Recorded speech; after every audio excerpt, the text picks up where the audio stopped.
No dia 10 de novembro de 1840, o Patacho Saraiva esperava no porto de Salvador para zarpar com destino ao Rio de Janeiro. O navio estava atrasado, estava infestado de ratos. Ficou atracado por mais de um dia enquanto a tripulação tentava resolver esse problema. Naquela manhã, 2 homens subiram a bordo. Um era Luiz Cândido Quintela, figura do submundo da cidade que vivia de rifas, jogos de azar e loterias clandestinas. O outro era um fidalgo branco de ascendência portuguesa de uma das principais famílias da Bahia, um canalha da pior espécie. Com eles estava um menino de 10 anos, que em poucos minutos seria vendido como escravo. O dono do navio era um português chamado José Pereira Saraiva. Fazia a rota Salvador-Rio de Janeiro desde 1839. Transportava madeira e piaçaba, mas naquele ano resolveu entrar num novo tipo de negócio, muito mais rentável, o negócio de vender pessoas, gente negra escravizada. No convés do navio, ele recebeu os 2 homens e um menino de 10 anos. Um dos homens, o fidalgo branco de família importante, estava ali para vender o garoto. E o garoto era o seu próprio filho. Viciado em apostas, afundado em dívidas, o pai estava há anos dilapidando a herança do filho. E no fim dessa linha, vendeu a mãe do garoto como escrava e agora, depois de falsificar os documentos do filho, estava pronto para entregar o seu futuro no trágico destino da escravidão. O pai vendeu o filho como escravo, ali, no convés do Saraiva. A transação foi consumada com documentos falsos.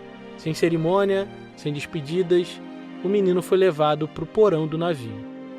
Ele se chamava Luiz Gonzaga Pinto da Gama, e naquele instante começavam os piores anos de sua vida. Meu nome é Thiago André e esse aqui é o História Preta. Você está ouvindo Luiz Gama, uma temporada sobre como um menino escravizado se fez poeta, escritor, advogado e libertador. Episódio 3, Via Crucis.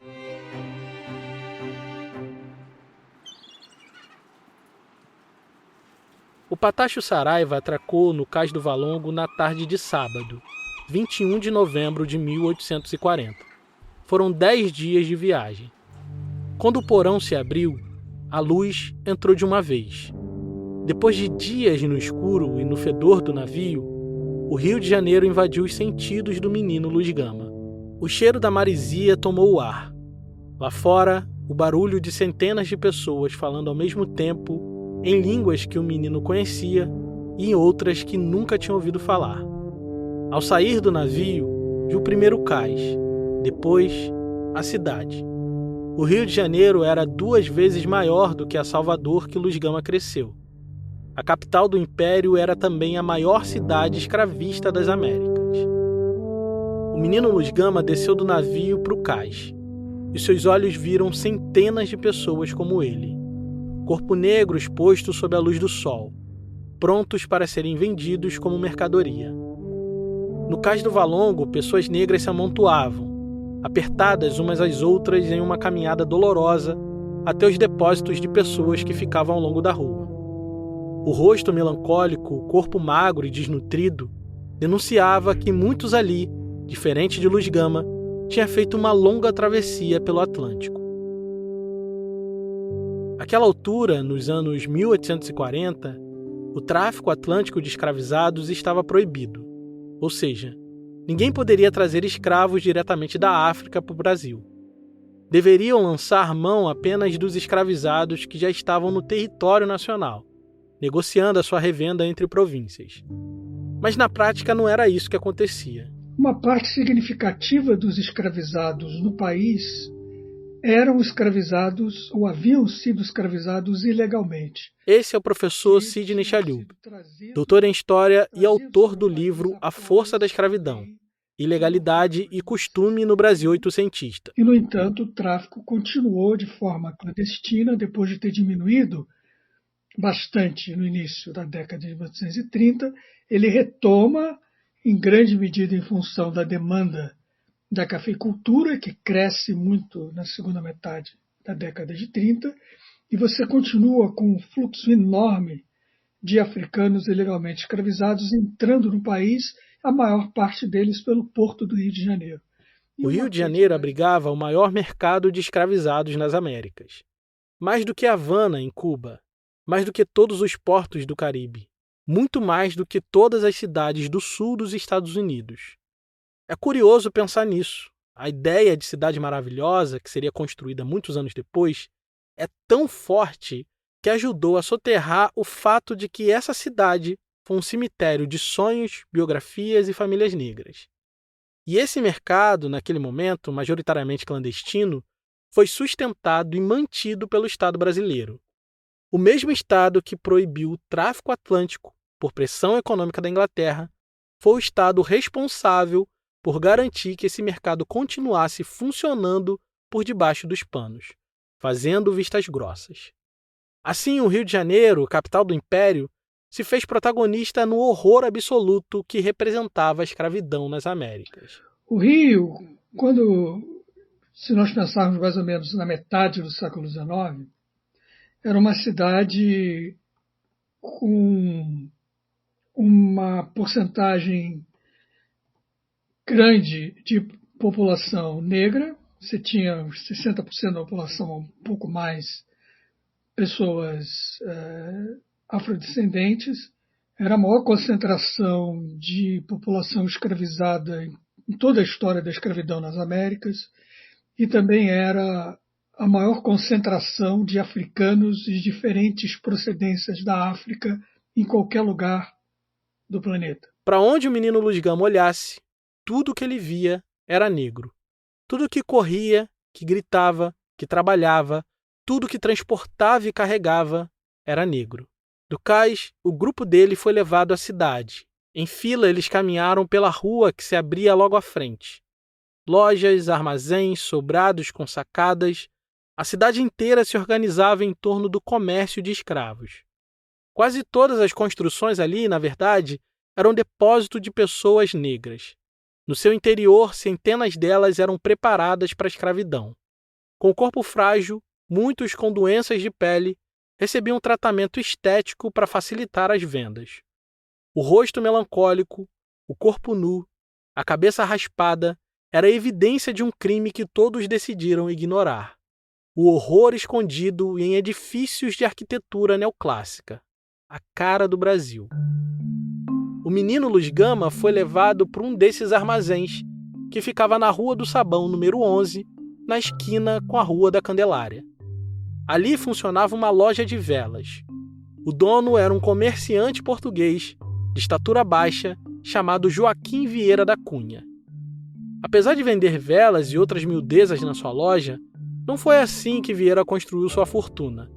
Ele construiu seu patrimônio e a segurança financeira da sua família vendendo pessoas negras, operando crédito no mercado ilegal de escravos e contrabandeando pessoas para o complexo cafeeiro do Rio e de São Paulo. Vieira não era o único a fazer isso. Na verdade, no Rio de Janeiro daquele tempo, todos os negócios, casas comerciais, armarinhos, armazéns de secos e molhados, todos estavam envolvidos com o comércio de escravos, direta ou indiretamente.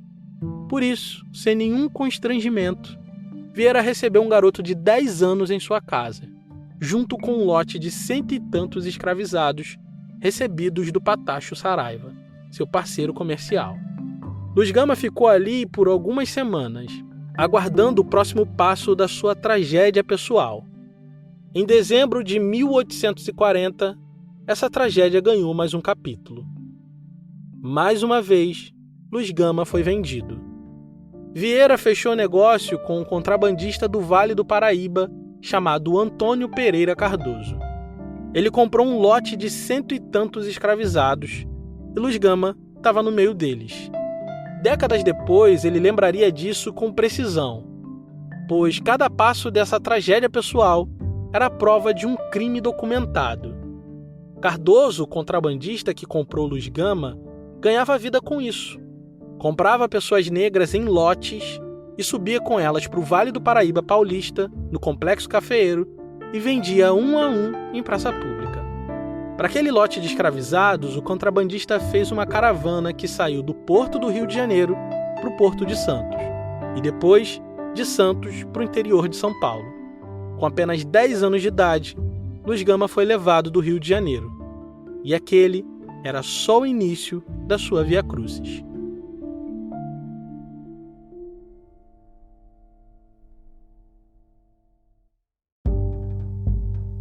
Um podcast como História Preta só é possível existir graças à contribuição de nossos apoiadores. Meu objetivo aqui é resgatar histórias esquecidas e apresentar para o máximo de pessoas possível.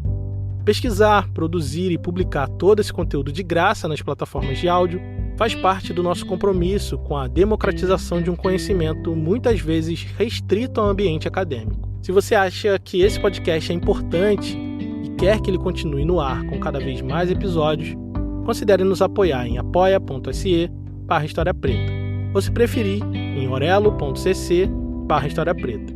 Nos apoiando a partir de R$10, você recebe newsletter aprofundando esse episódio, acesso ao grupo exclusivo de apoiadores, desconto na nossa loja e episódios exclusivos do podcast. Então, acesse apoia.se/História Preta ou orelo.cc/História Preta e contribua para que esse conteúdo chegue em cada vez mais pessoas.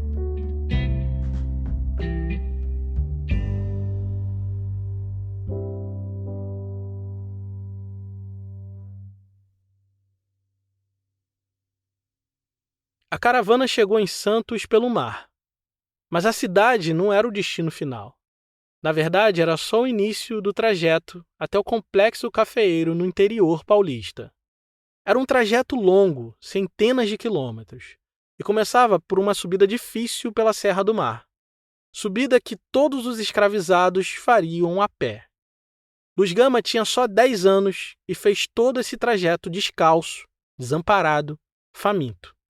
Décadas depois, seu amigo, Lúcio de Mendonça, escreveria sobre aquela travessia. Lembraria de ter feito o mesmo caminho anos mais tarde, os dois juntos. Luiz Gama, mais velho, advogado respeitado, sentado no assento macio de um vagão inglês, com uma cesta de frutas que levava para a família. Um futuro que, quando menino, mal podia imaginar ser possível, porque antes da sua vida melhorar desse jeito, ela iria piorar muito.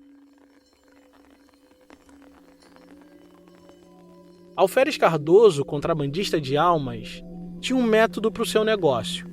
Comprava em lote no Rio de Janeiro, subia com a caravana para o interior de São Paulo e vendia um a um nas praças comerciais. Como um monstro insaciável, o interior paulista abria sua boca faminta para engolir milhares de pessoas negras em suas fazendas de café. A enorme demanda por mão de obra escravizada aquecia o tráfico ilegal e o Estado brasileiro fazia vistas grossas. O grande desafio da classe dominante brasileira da segunda metade do século XIX era uma questão de imaginação política. Né? Aqui, o professor Sidney Chalhoub mais uma vez. Eles não conseguiam imaginar um mundo sem escravidão. Como é possível imaginar um mundo sem escravidão? Né? Para eles isso era uma coisa... Se você for pensar o que era a sociedade brasileira, até metade do século XIX, mergulhada como estava na escravidão e na dependência da escravidão, com um tráfico africano intenso. Então o Estado Nacional, na verdade, ele é fiador do contrabando ilegal de africanizados. Você vê o tamanho da dependência da escravidão. A liquidez desse mercado era grande. A necessidade de mais e mais escravizados era permanente, porque a maioria deles morria antes que pudesse ter filhos.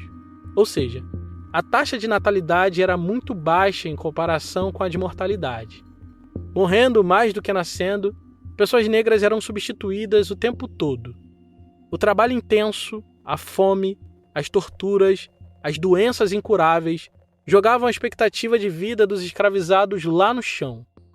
Um menino de 10 anos como Luiz Gama, com muita sorte, chegaria no máximo até os 45 anos.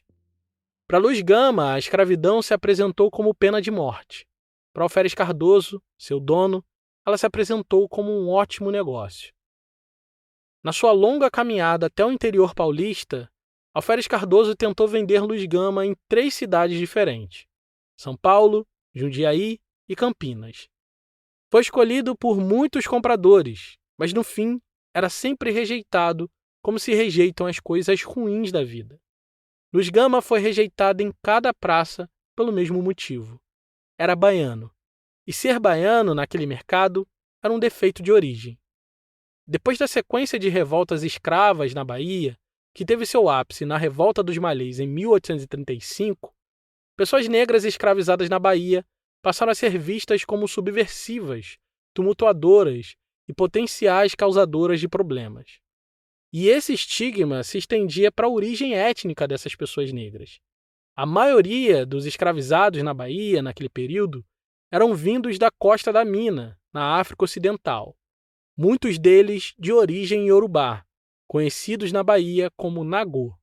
Muitos eram islamizados, letrados em árabe, organizados em rede de solidariedade que atravessavam a cidade. Resistiam ao batismo, mantinham práticas religiosas próprias, conheciam os mercados, as ruas, as hierarquias da cidade melhor do que qualquer senhor gostaria. Naquele momento, ser baiano, ser Nagô, era um problema. E Luiz Gama era os dois.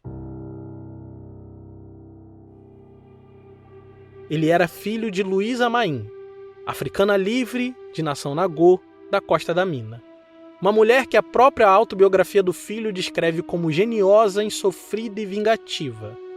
Presa mais de uma vez por suspeitas de envolvimento em planos de insurreição escrava. Essa origem, ainda que desconhecida, veio antes. O filho de Luísa Maim assustava os senhores de escravos só por existir. Imagina que tipo de identidade se constrói na mente de um menino de 10 anos quando se é rejeitado como coisa ruim apenas por ser quem é. Ser considerado o pior entre os piores da sociedade não era coisa fácil de lidar. Mas Luiz Gama se sentiu aliviado. O estigma livrou ele das lavouras do café, que naquele momento era o inferno negro nas terras do imperador. Porém, não podia livrar ele da escravidão.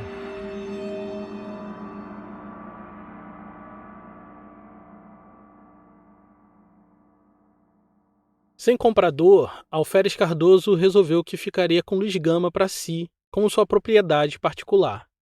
E assim, no final de 1840, o menino foi levado para o endereço que seria sua prisão pelos próximos 8 anos.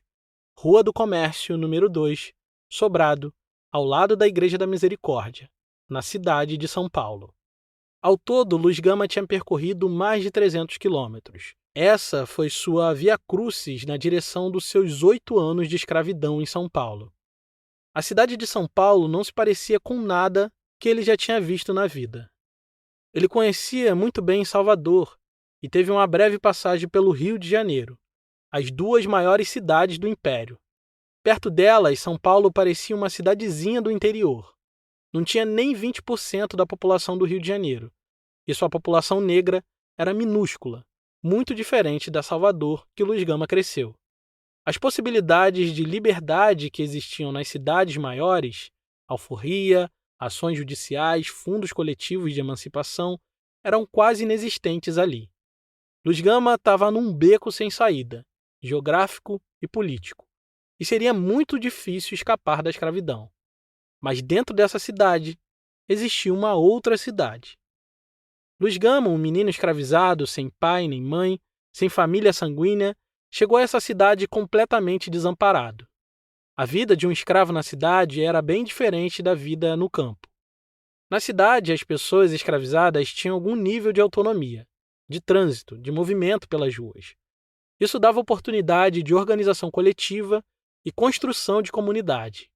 No Largo do Rosário, ao redor da igreja da Nossa Senhora do Rosário dos Homens Pretos, africanos libertos construíram uma cidade dentro da cidade. Em casinhas humildes encostadas à igreja, ex-escravizados que tinham conquistado a liberdade montavam quitandas, vendiam milho cozido, pamonha, amendoim, peixe frito, cuscuz de camarão. Era uma rede de autonomia econômica, pequena, precária, mas real. Na igreja, pessoas negras se organizavam em torno de uma irmandade de apoio mútuo. Nas festas dessa irmandade, o largo se transformava. O tambaque tomava as ruas. Uma música rítmica percussiva que reunia africanos de diferentes nações numa mesma cadência. Homens e mulheres dançavam. As crianças negras marchavam na procissão com amuletos de proteção. Dentes de onça, figas de Guiné, olho de cabra, tudo isso pendurado nos rosários. Mas a Irmandade do Rosário não era só festa. Era uma rede de socorro mútuo, de crédito informal, de proteção coletiva. Em outras cidades do país, irmandades como essa já tinham ajudado centenas de africanos a juntar dinheiro e comprar a própria liberdade. Em São Paulo, onde as avenidas de liberdade eram mais estreitas, ela funcionava como o principal espaço institucional da comunidade negra. O lugar onde se teciam laços de solidariedade que o sistema escravista não conseguia alcançar. E foi nesse lugar que Luiz Gama foi acolhido. Nessa igreja, na Irmandade dos Homens Pretos, Luiz Gama conheceu Marcelino Pinto do Rego, sapateiro, sacristão, procurador da Irmandade e irmão de mesa de 3 confrarias negras diferentes. Homem com raízes fincadas em 3 décadas de vida comunitária negra de São Paulo. Marcelino ensinou o ofício de sapateiro ao menino Luiz Gama. Mas não só isso. Ao que tudo indica, ele ensinou muito mais. A posição que ocupava na comunidade sugere que ele tinha acesso a informações, favores e proteção que um escravizado sozinho nunca teria. Numa sociedade onde a liberdade dependia de fiadores, padrinhos e testemunhos, Mestre Marcelino era exatamente o tipo de homem que um menino sem família precisava conhecer. Assim, na cidade negra do Rosário, nas ruas, Luiz Gama encontrou uma comunidade para pertencer. Mas da porta para dentro, a vida era outra. Antes de tudo, Luiz Gama era um escravizado. O contrabandista Alferes Cardoso mandava e ele obedecia. As tarefas se acumulavam. Lavar, costurar, engomar, cuidar da casa, tudo. Eram os ofícios que, naquela época, se atribuíam sobretudo às mulheres negras escravizadas, e que um menino sem família e sem proteção senhorial acumulava por necessidade. Por diversas vezes testemunhou naquele sobrado a violência doméstica que mais tarde descreveria em artigos na imprensa. A escravidão, mesmo doméstica, era cruel. E Luiz Gama não tinha saída. Estava condenado eternamente a ser propriedade de alguém. Aprendeu a sapataria com o mestre Marcelino, aprendeu a navegar numa cidade escravocrata, aprendeu o que significa depender da generosidade de quem não tem obrigação nenhuma de ser generoso. Luiz Gama viveu assim durante 7 anos da sua vida, até que em 1847 tudo começou a mudar. Ele tinha 17 anos quando viu entrar pela porta um jovem estudante chamado Prado Júnior. O garoto branco, filho de boa família, veio de Campinas, interior paulista, para estudar na Faculdade de Direito do Largo São Francisco, em São Paulo. Foi morar como hóspede no mesmo sobrado em que Luiz Gama era escravo. Os dois fizeram amizade, uma amizade improvável. O estudante branco do interior da província e o escravizado baiano que servia naquela casa desde a infância. Como fruto dessa amizade, Prado Júnior deu algo para Luiz Gama que mudaria tudo em sua vida. Tudo. Ele ensinou Luiz Gama a ler. Eu não sei se você sabe, mas naquele momento da história não era comum que pessoas soubessem ler e escrever. Nós tínhamos no Brasil, na primeira metade do século XIX, uma elite de maioria analfabeta. E se a elite não sabia ler, imagina as pessoas escravizadas. O primeiro censo geral do Império vai dizer que apenas 0,08% de escravizados sabiam ler e escrever. Isso era um pouco mais de 1.000 pessoas no universo de 1,5 milhão. Em uma sociedade definida como um império de analfabetos, o domínio das letras era um privilégio raríssimo que conferia um poder subversivo e emancipador. Um privilégio raríssimo de pouquíssimas pessoas. E Luiz Gama se tornaria uma delas. Luiz Gama devorou as palavras como se a vida dependesse disso. E de alguma forma dependia. Poucos anos antes de Luiz Gama aprender a ler, em 1845, um homem negro publicou uma autobiografia nos Estados Unidos. Seu nome era Frederick Douglass. Eu vou falar detalhadamente sobre ele num episódio exclusivo para apoiadores que sai na próxima semana. Mas o que você precisa saber é que Douglass, assim como Luiz Gama, foi um escravizado. e assim como Luiz Gama, conseguiu sua liberdade e se tornou um dos maiores abolicionistas da história do seu país. Mas, segundo ele mesmo, a sua virada de vida rumo à liberdade aconteceu no dia que ele aprendeu a ler e a escrever. A alfabetização foi para ele o caminho da escravidão para a liberdade, que aprender a ler despertou sentimentos adormecidos e trouxe à existência a uma linha de pensamento totalmente nova. Foi assim que ele entendeu, finalmente, o poder do homem branco de escravizar um homem negro. E foi através da leitura que ele descobriu que no norte dos Estados Unidos, pessoas negras eram livres e que ele podia fugir para lá e ser livre também. Frederick Douglass se tornou mundialmente conhecido justamente nos anos em que Luiz Gama começou a aprender a ler. Não há nenhuma evidência de que ele tenha lido ou ouvido falar de Douglass. Mas assim como seu paralelo nos Estados Unidos, Luiz Gama se agarrou às letras como se aquilo fosse seu bote salva-vidas. Diferente dos Estados Unidos de Frederick Douglass, o Brasil de Luiz Gama não tinha lugar seguro. O Império Brasileiro construiu um sistema onde não tinha lugar para onde fugir, nem instâncias superiores para recorrer. Todos estavam comprometidos com a escravidão. Não existia lugar seguro para ir. Mas aprender a ler começou a alimentar nele o pensamento radical de liberdade.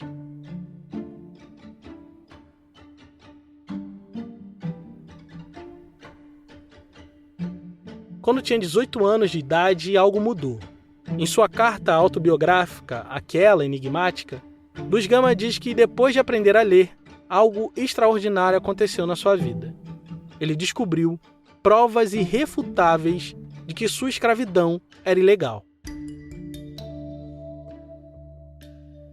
Ele não dá detalhes de como isso aconteceu exatamente, mas podemos imaginar que saber ler e ter um amigo estudante na faculdade de Direito pode ter sido peça-chave nesse quebra-cabeças. É muito provável que ler deu a ele a chance de descobrir que existia um documento que dizia que ele era um escravo e que esse documento era falso, com endereço, data e assinatura. Ele descobriu que, na verdade, existia uma trilha de documentos que apontava para o crime da sua escravidão ilegal. O documento de propriedade falso emitido em Salvador, o desembarque irregular no Cais do Valongo, chancelado pela autoridade portuária como se fosse rotina, a sua receptação no Rio de Janeiro, na Rua do Sabão, a revenda em lote por Alferes Cardoso, no interior, e os seus 8 anos como escravo naquela casa em São Paulo. Cada transação registrada, cada papel assinado, era a prova de um crime cometido contra a sua liberdade. Luiz Gama chamaria essa trilha de documentos de provas inconcussas, ou seja, incontestáveis. Com essa prova em mãos, ele tinha 2 opções: confrontar o senhor ou fugir. Há 8 anos, desde quando foi vendido pelo próprio pai, Luiz Gama nutria um desejo inabalável pela liberdade. Tinha jurado no seu íntimo um implacável ódio aos senhores de escravos. Ódio que nasceu na traição do seu pai e cresceu alimentado nas entranhas terríveis da escravidão. Ódio que fez ele compreender o injusto e cruel destino que dá aos senhores brancos o poder de fazer o que quiser de um menino negro. Diante da descoberta que desfazia a farsa do seu cativeiro, ele tomou a melhor decisão disponível. Fugiu de sua prisão. Finalmente, Luiz Gama estava livre, mas do lado de fora da casa do Alferes Cardoso, o Brasil continuava sendo o mesmo. E no Brasil de 1848, o negro fugindo com papéis na mão ainda era, antes de qualquer coisa, um negro fugido. As provas provavam que ele nasceu livre. Não provavam que seria tratado como livre. Como passar de escravo fugido a homem livre numa sociedade que usava a cor da pele como presunção de escravidão? Como existir com o nome e o estatuto civil no país onde a liberdade dependia de fiadores, padrinhos e proteção que ele ainda não tinha? Essa era a pergunta que Luiz Gama carregava enquanto saía pelaquela porta. No próximo episódio, vamos descobrir como ele conseguiu desfazer esse nó e mudar o seu destino para sempre. Esse episódio só foi possível graças à contribuição generosa de nossos apoiadores. Se você gosta do nosso trabalho, considere nos apoiar em apoia.se/História Preta. Caso queira fazer um apoio pontual, nossa chave Pix é historiapreta@gmail.com. Esse episódio foi pesquisado, escrito e editado por mim, Thiago André. A bibliografia que dá base para o episódio está aqui na descrição. Obrigado por ouvir e até o próximo episódio.